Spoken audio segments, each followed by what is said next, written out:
नमस्कार, जय हिंद। स्वागत है आपका साइंटिफिक हिस्ट्री में।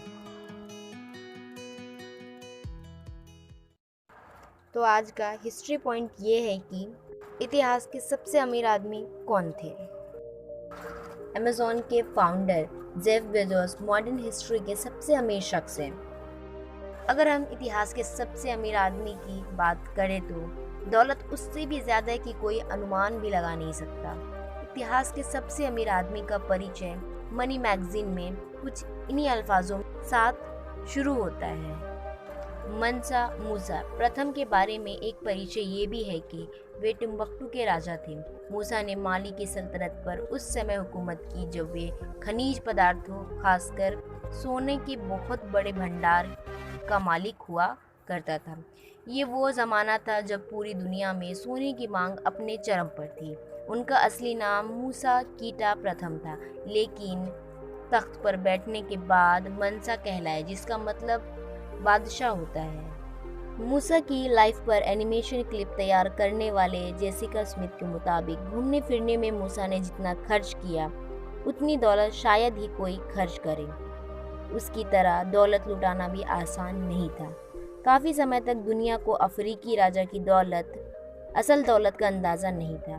दुनिया उसकी दौलत से तब वाकिफ हुई जब उसने 1324 में 4000 मील की मक्का की यात्रा की।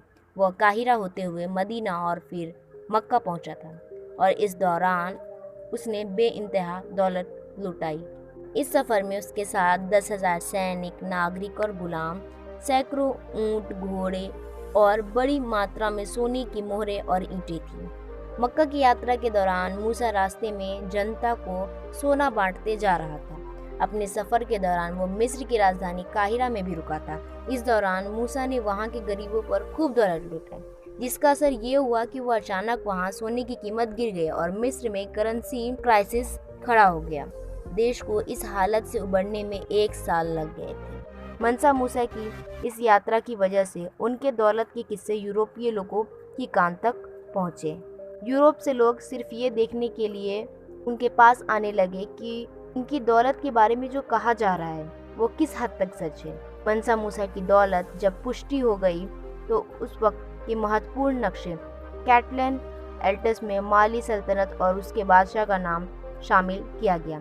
14वीं सदी के कैटलन एटलस में उस वक्त की उन तमाम जगहों का वर्णन है जो यूरोपीय लोगों को मालूम थी।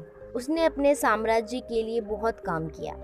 स्मिथ के मुताबिक वो खुद को सच्चा मुसलमान मानता था और टिम्बक्टू में उसकी गहरी रुचि थी। इस जगह को नया रूप देने में उसका योगदान है। उसने अपने शासन के दौरान कई मस्जिदें बनवाई।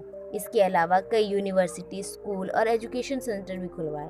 उसने माली की लाइब्रेरी में आला दर्जे के इस्लामी धर्मशास्त्र जमा करवाए। मूसा ने माली में कुरानिक स्कूल की स्थापना की और यहाँ हर शुक्रवार को सामूहिक तौर पर दुआ करने की परंपरा शुरू हुई। स्मिथ के मुताबिक मूसा ने करीब 25 साल तक शासन किया। 1332 में उसकी मौत हो गई। मनी मैगजीन में यूनिवर्सिटी ऑफ मिशिगन के इतिहास के प्रोफेसर रुडोल्फ वेयर कहते हैं, ये इतिहास के उस सबसे अमीर आदमी की बात है जब आपके पास इतनी दौलत हो कि उसका अंदाज़ा लगाना मुश्किल हो जाए, तो ये समझिए कि आप बहुत अमीर आदमी हैं।